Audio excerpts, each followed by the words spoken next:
I think I was about 12 when I first learned about vaping. I have friends that use pretty much both of them. They use the nicotine flavor, or they use like maple syrup where it smells like pancakes in the morning, or Fruit Loops. I think that they looked up to people that were vaping, so they thought that it was a cool thing to do, because most of the people that I know that vape are like the popular stereotype. I don't think my friends really understand what they're getting themselves into.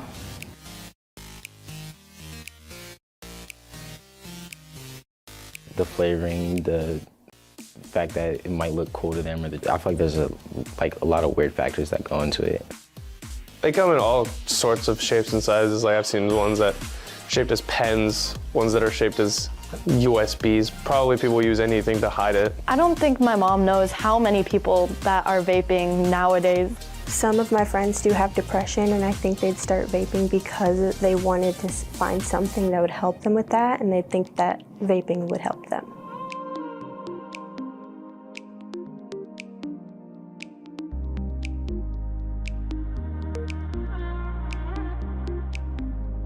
People who do it are just damaging their body.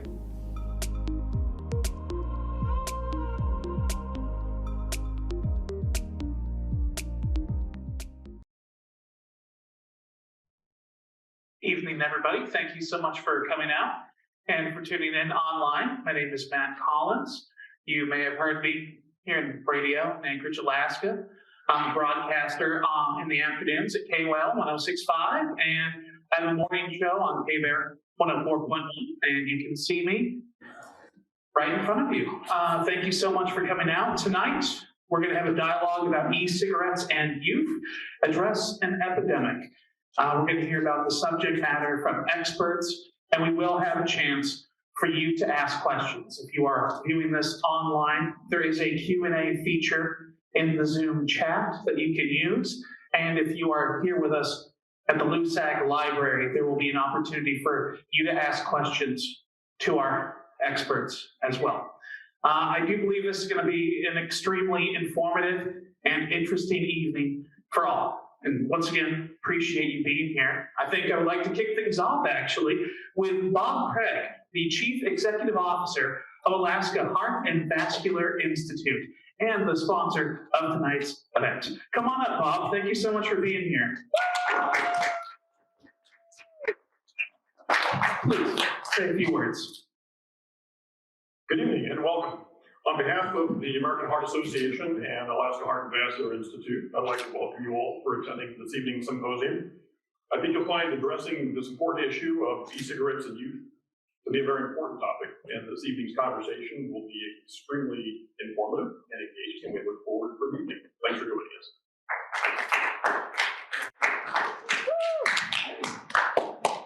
Short and sweet. Thank you, Bob Craig. All right.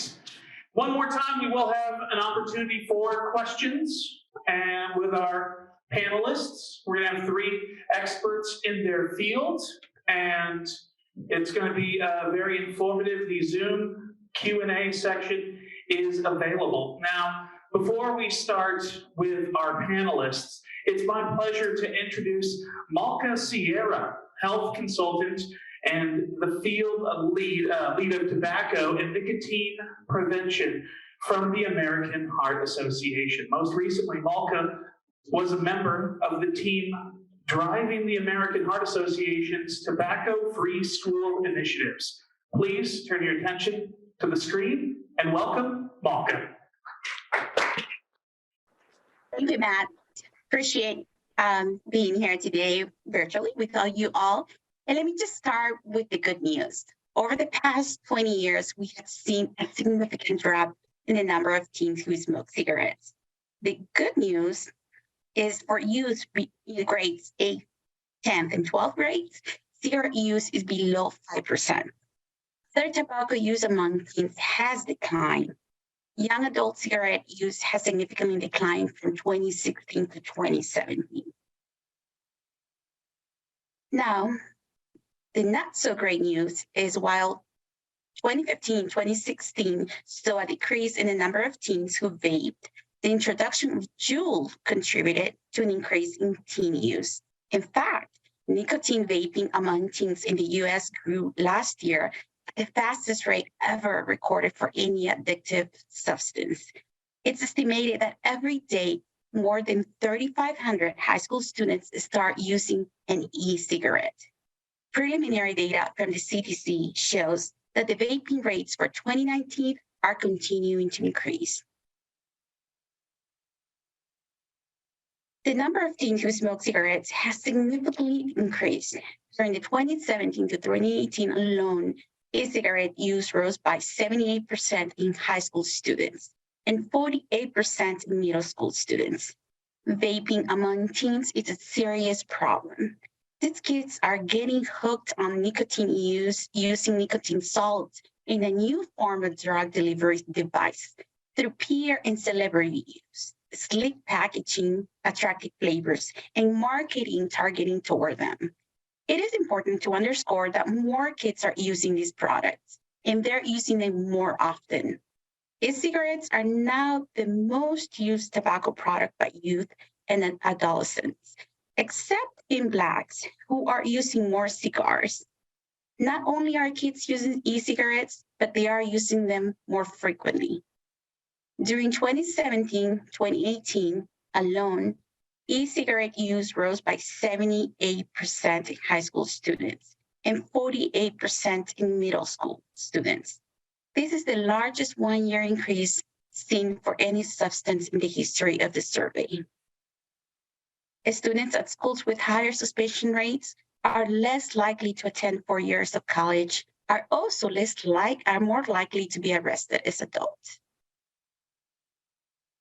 Let's look at e-cigarette use among teens in Alaska. Almost 50% of Alaska youth have reportedly tried an e-cigarette. In 2019, 26% of Alaska high school students reported using an electronic vapor product in the past 30 days. That's 1 in 4 high school schoolers in Alaska. So what is an e-cigarette? E-cigarettes are just devices, sometimes called e-cigs, vapes, or e-hookahs, vape pens, and electronic nicotine delivery systems, or ENDS, otherwise known as ENDS. Some devices look like regular cigarettes, cigars, or pipes. As the generation of products progresses, they're becoming sleeker and more colorful, resembling a USB drive. When it's heated, a liquid solution that typically includes nicotine and flavorings creates an aerosol that a user inhales. That aerosol includes particles of metal and toxic chemicals that have been linked to heart disease, respiratory disease, and cancer. While using an e-cigarette is often called vaping, the devices produce an aerosol, not a vapor. Vaping involves a diverse array of products that typically include a cartridge or tank, a heating element, and a battery. Short-term health effects after cigarette use are acute lung disease, mouth and throat irritation, nausea, headache, and dry cough. Unfortunately, long-term effects are still unknown. New research published in the Journal of the American College of Cardiology shows how flavors and nicotine in e-cigarettes can damage heart tissue and reduce its ability to heal. Some patients may be using e-cigs because they believe them to be safer. Let's look at those facts. Youth are more susceptible to the negative effects of nicotine, which can harm their adolescent brain development, result in addiction, reduce their impulse control, negatively affect attention and cognition, and increase the risk of mood disorders. So how strong is nicotine for youth? Well, nicotine addiction is so strong that nearly half of youth e-cigarette report using a device in school. Many students keep using e-cigarettes in bathrooms, sometimes even classrooms, and other areas where teachers are present. Many kids report wanting to quit nicotine. In fact, studies show that nearly half of youth who vape and nearly 40% of those who smoke cigarettes are seriously thinking about quitting. So how much nicotine are in an e-cigarette? Many cigarette refill pods have the same amount of nicotine as at least 20 regular cigarettes or 1 pack of cigarettes. Let's go over some facts regarding e-cigarettes and vaping devices. E-cigarettes and other vaping devices are not risk-free, have not yet undergone market review by the FDA, typically contain nicotine, a highly addictive drug with known health risks, have little consistency across different products, including nicotine levels, are not proven methods for quitting smoking, are frequently used in addition to smoking rather than in place of cigarettes, even when people are trying to quit, maybe renormalizing smoking behavior, have been associated with an outbreak of lung disease. Now, let's take a look at how big tobacco has hooked the next generation.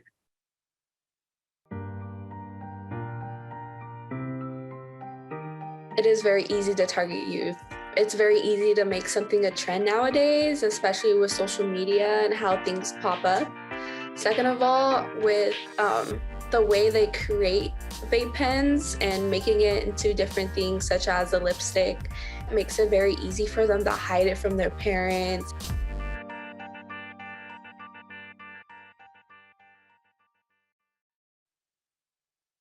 Now let's take a look at some of the e-cigarette devices you may see. So mods and tanks, these are the largest devices and use a large battery to create more aerosol to inhale more nicotine. These devices are refillable and reusable. Pod systems, these are smaller and often look like a USB storage for your computer. They also have a battery and are refillable. Less common, but also products to be aware are cig-a-likes are products that look like tobacco cigarettes. These are pre-filled with one-time use and disposable. They can cost a liter. Vape pens are larger than a cig-a-likes and look like a pen you would write with. They are refillable and also have batteries that can be recharged. E-liquid is the flavor liquid used in refillable devices. It comes in a variety of strengths and flavors, including things like gummy bear, Sour Patch Kids, cotton candy, and minty menthol.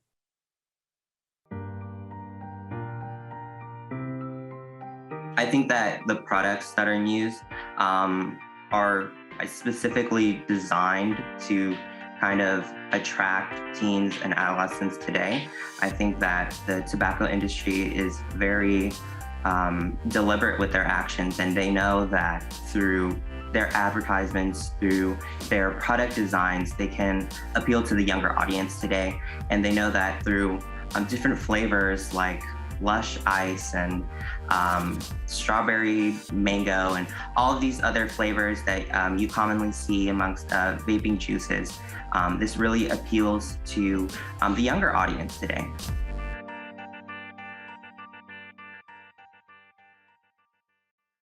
The bottom line, flavor tobacco products target kids. Flavor e-liquids continue to be widely available. As you can see, many of these e-liquid flavors, as well as their names and packaging, are intended to represent products that are enticing to kids. Policymakers at the federal, state, and local levels need to take greater action to protect teens from flavored tobacco products. For decades, the American Heart Association and others have been advocating for laws to curb tobacco use among teens and kids. And for a while, we were winning that battle. Teen smoking was on a dramatic decline. In a way to circumvent the laws, big tobacco is now pushing disposable e-cigarettes, just like puff bars, that are intended to be used once and thrown away. Since the laws do not cover this type of products, they are free to sell them in a variety of flavors that are appealing to kids. The fight against big tobacco is constantly changing. The world needs the American Heart Association and others like it to stand up for our kids and fight for laws to keep them safe. Flavor e-liquids continue to be widely available. As you can see, many of these e-liquid flavors, as well as their names and packaging, are intended to represent products that are enticing to kids. Thank you. Welcome to the future. We got Zoom going live. We got a panel of experts coming up. This is exciting. Let's get things going with Dr. Moyukh Ghosh. And come on up here, sir. Thank you so much for taking time. I understand that you have a pilon. What's their name? Oh, Peloncio. All right. Well, beautiful. Take a seat, sir. Grab yourself a microphone. Where do you currently practice? Alaska Heart and Vascular Institute. Thank you very much. You are a very learned man, as I see from your bio. Undergraduate degree from Williams College, medical degree from the University of Buffalo's Jacobs School of Medicine, biomedical sciences, a residency in San Francisco. List goes on. Thank you very much for allowing your brain and your expertise to be here, sir. It's my pleasure. Thank you for having me. Next, we have Jessica Winn, who is a teacher at my old alma mater, Polaris K-12. Hey, Jessica, the old Polar Theater. Now you're working there, you're educating, and you're here at a panel about vaping. Absolutely. Thank you very much for taking the time to be here this evening. Of course. I hope you got a free water. It's right next to you, just in case. All right. And then finally, we have our youth, our person on the inside. Logan, come on up here. He is an athlete. You go to, what high school do you go to? East High. Right on. What position do you play in football? Defensive end and defensive tackle. Nice. You guys are champions, right? Last year, former champions. Okay, wow, I like that winning attitude. That's some real Friday Night Lights, you know? Clear eyes can't lose. Love that. Thank you very much for taking the time to be here. We're going to be doing a couple of questions, and then we'll open the floor up to the Zoom room. We'll also open the floor up to anyone here that is interested in asking a question to our panelists. Dr. Ghosh, we'll be starting with you. Can you tell us about the known health effects of e-cigarettes and nicotine? Yes. So e-cigarettes have a lot of harmful substances in them. They're heavy organic compounds. They're heavy metals like nickel, lead, tin. The flavoring compounds such as diacetyl are very harmful to the lungs, and they're ultra small particles, so they are inhaled much more deeper in the lungs than traditional smoke particles, causing more lung damage. And then there's nicotine, which is a highly addictive substance. Nicotine causes a lot of physiologic effects on the cardiovascular system. This includes increasing your heart rate, so it's pro-arrhythmic. It increases your blood pressure, which increases stress on the heart.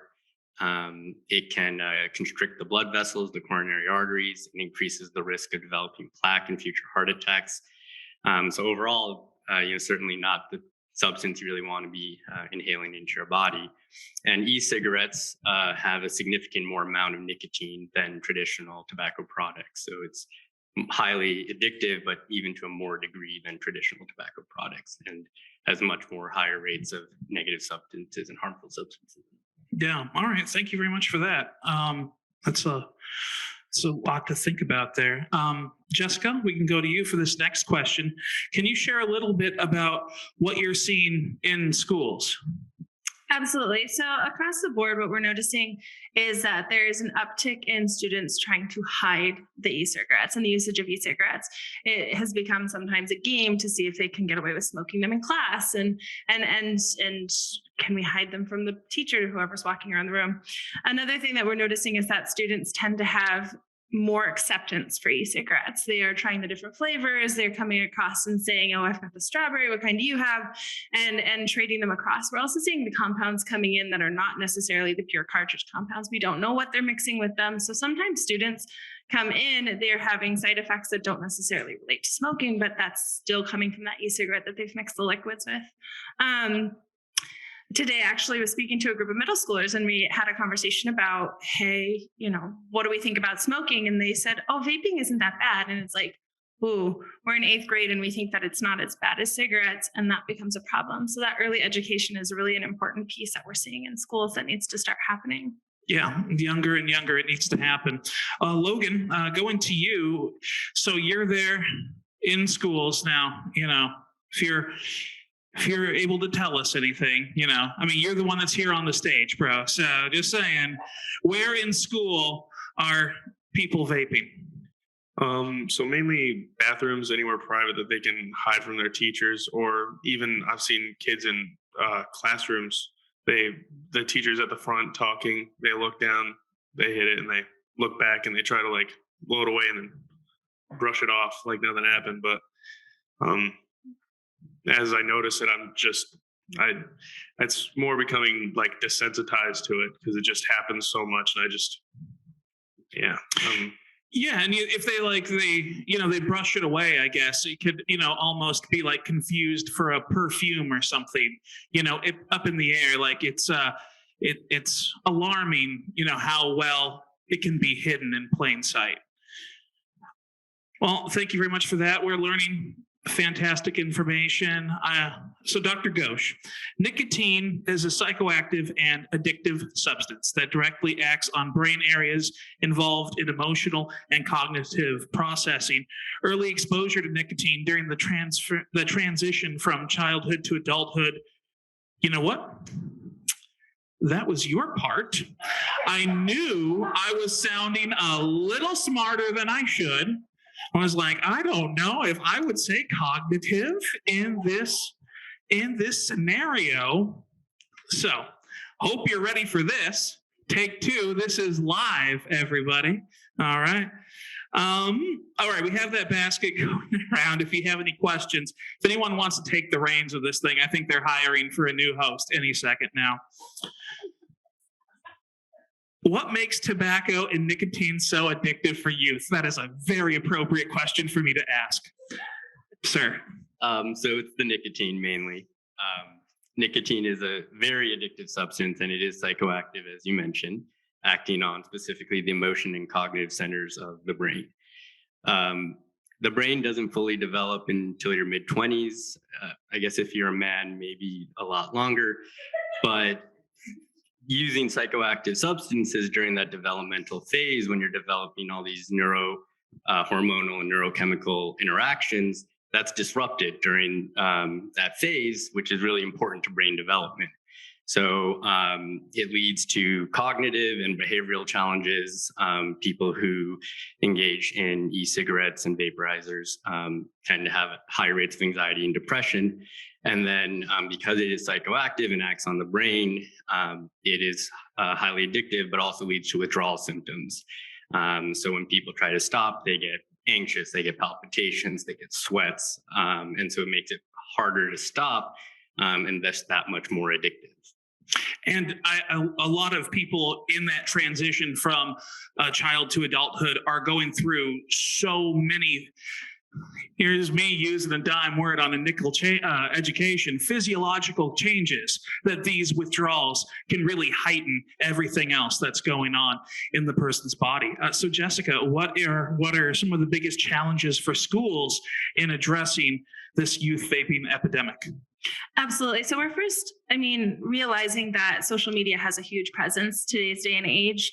There's a whole slew of websites that students can just access, and they see vaping as something that's really cool. And so finding ways in the classroom as educators to really be honest and specific about what those outcomes could be, and talking about how, hey, your brain doesn't finish developing until you're in your 20s. There's no reason for you to mess it up now. We're talking about how a lot of schools are struggling to find, education is always one of those things that you go in with the best intentions and kids are hiding USBs that are cigarettes. And you're like, okay, well, you search the backpack, it looks like a USB, you pass it by, and it's really hard to identify. And so maintaining that education for educators, as well as helping the youth understand the impacts that it has on their life. You hear them say, oh, it's because I'm anxious. I use it because I'm anxious. Well, it causes even more anxiety. Like Dr. Ghosh just said, it's even more anxiety inducing.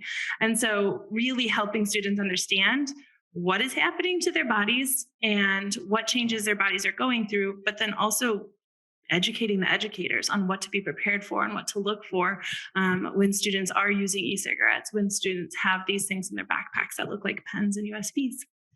Pens, USBs, really clever ways to hide in plain sight. Logan, where are they getting these? So it's a lot of peer to peer, lots of passing through that. Some older siblings kind of handing off, but also what Jessica said, social media is a giant form of that. Lots of people posting, hey, I have this. I can get you this, and an assortment of different items, vapes, and it's ever growing. I see more and more posting of people saying, hey, if you shout me out, I'll give you this, I'll give you this. And it's sad to see as it grows. Thank you guys so much. I think those are all the questions that I had prepared for you. So we have some questions from the Zoom Q&A chat board. Kristen, would you mind bringing those up here? Thank you so much. Oh, there is a two-parter. Okay. So this one's from, all right, here we go. I'll try not to read poorly. Tammy from Fairbanks, what problems related to tobacco use are the highest concerns in our communities? Let's take this one to Dr. Ghosh. What problems related to tobacco use are the highest concerns in our communities? I think this is both a short and a long-term answer. I mean, short-term, certainly with the rapid rise in youth tobacco use, which is going to lead to increased rates of anxiety, depression, mental and behavioral issues, but also then just the long-term physiologic issues that include increased risk of heart disease, stroke, high blood pressure, kidney disease, all of which can be attributed to tobacco use traditionally, and certainly potentially even more so with the use of e-cigarettes. So I think just in an individual level, protecting kids and making sure they don't get involved in this will also help from a population standpoint long term for the healthcare of the entire state. Thank you. Jessica, we'll do this next one for you. What gaps in resources are schools needing to have in addressing tobacco use among their students? Where can ASD and schools around the US, where do they need the most help? Absolutely. So speaking as a teacher, not necessarily for ASD, but speaking as a teacher, one of the biggest things is just a resource that is not super lengthy to have to read through. Because a lot of times they give teachers, here's a book, you take this book and you educate those kids. And it's like, okay, but that isn't like the kid, we take it, we make it fantastic, we make it wonderful, but it takes a lot more for us to get that background. What would be helpful is if they come up with these short presentations, like the slideshows and the videos and things like that are presented, those come through, we know our stuff, we're able to help students understand it in a way that actually addresses the students. And it's a little bit easier for students to digest. Because we can come and we can sound very professional, and then sometimes it goes right over the kids' heads. Yeah. So finding a way to make it reach the population that we're actually addressing is really helpful. That's a great jumping off point to this next question, actually. Logan, do you think that your peers know that vaping is bad? I think to a certain extent, teachers always, if we do talk about it, are pointing out that it's not healthy. But I feel like because of how much they see it in their day-to-day, it just flies over their heads. And it's kind of just, it's an adult blabbering on to me. So I think if we had more education in each other and we're able to reach out for each other, I think that would help a lot. That's an excellent answer, Logan. It was good and honest, and I know that came from the heart. So if you were in that situation, what would you want to hear from a parent or a teacher, or maybe from somebody in your own social circle? Mainly just to reach out and just say, hey, these are the effects. And I know it just sounds like the same repeat that everyone else has said, but this is not going to be good for you in the future, and you should stop. I'm not saying you have to, but I recommend, and I'm here for you if you need to. You can reach out at all if you need help. Jessica, do you have anything to add? Absolutely. And to tag onto that, if you don't mind, one of the biggest things that teachers have been really focusing on and educators are focusing on is building relationships. And the more we can build relationships with our group of peers, with our students that we're working with, the easier it is to have these conversations. And so a lot of educators have been working really hard on, in the school, which teacher do you feel most comfortable talking to? And so having that student go and say, or a teacher go to a student and say, hey, I'm really concerned about you. I'm noticing these things are changing. It becomes a lot easier to have that conversation, and the kids will tend to respond, I think, a little bit better than we just spit it out at a whole classroom. Yeah, if you have a conversation, right, similar to what we're having, here. And I appreciate that, Logan, thank you. Do we have any other questions from the Q&A section? Do you have anything that anybody would like to add? Thank you so much. I think right after that. Take that. Okay. Yeah. Well. So, what can Logan? You know what? We're on you, buddy. I've just been really enjoying. Yeah, we have a doctor here and everything. But what do you think would be a good way for educators, for parents, and for your teachers to broach this? You were talking about personal conversations. Is there anything in the more structured arena of school do you think that would really help? Mainly for teachers or like educators, I think instead of just having it more of like I'm talking at you, more of a sit down and engage with each other and kind of talk through that. I think that would definitely help. And then with parents, it's seeing why your child is possibly doing it and seeing what they feel, and definitely getting and engaging in a conversation and kind of understanding why. That's where we can kind of end it sooner as it kind of begins instead of at the end of when it needs to stop. Mm. And Dr. Ghosh, I think we have one more here for you. When will we know if I have been a vapor through my teen years and into my 20s and it has affected my body negatively, and then I quit, right? I'm able to put this away. How will it positively affect my body afterwards? That's a really good question. I think certainly short term, it will help with kind of the psychoactive part of it. So you will feel less anxious, less depressed as you kind of get through that withdrawal period and pass on that. I think we're still learning what the long-term effects in terms of lung disease, heart disease will be, in terms of whether it will be worse than traditional tobacco products or if e-cigarettes will have other complicating factors. That data will be available, in the next 10 years or so, just because e-cigarettes really became popular in the last 5 or 6 years. But I think certainly there will be a short-term benefit, and that's kind of more from the psychoactive component. We know just by stopping tobacco smoking, there is an improvement within just a few years and a reduction in risk long-term in terms of cancer, heart disease, and things like that after just a 5-year window of quitting. Will that be the same with, electronic products, vaping products? I'm not sure, but I would say that if anyone's considering quitting, there will be a benefit, and you should try to quit if you can. Nice. Thank you very much. Dr. Ghosh, Jessica Winn, Logan, thank you guys so much. I'll hopefully that was painless for you. I'll let you go sit back down. Thank you very, very, very much.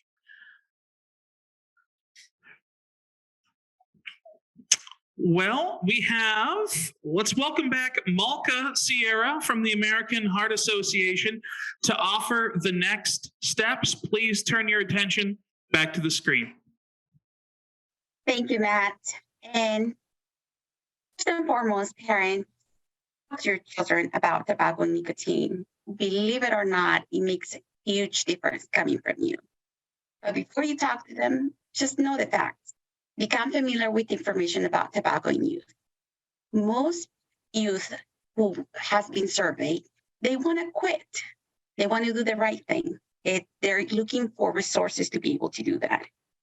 Be patient and ready to listen. Please avoid criticism and encourage an open dialogue without judgment. Have a conversation. Do not lecture them. and keep having those conversations. It doesn't need to happen all at once. And if you can, set a positive example by being tobacco-free. If you use tobacco, it's never too late to quit. For free help, you can always visit smokefree.gov or call 1-800-QUIT-NOW.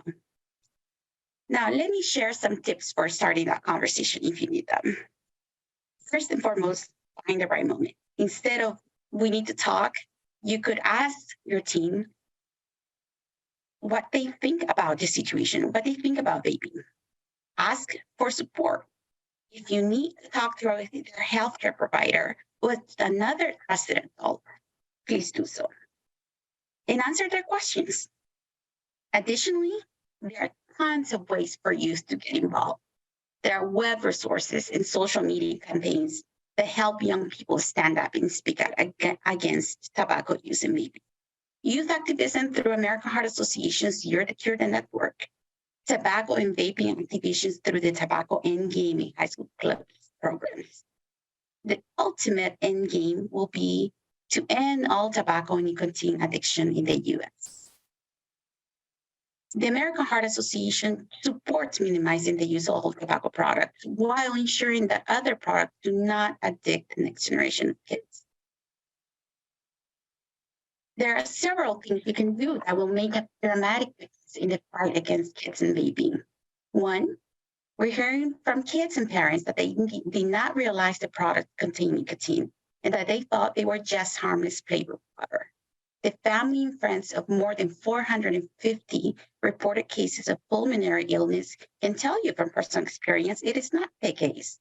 Talk with your kids and teens about the dangers of vaping. Join the American Heart Association You're the Cure network via you'rethecure.org. If your child's school isn't participating in the American Heart Association school programs, the Kids Heart Challenge or American Heart Challenge, let us know and we can help you make a connection.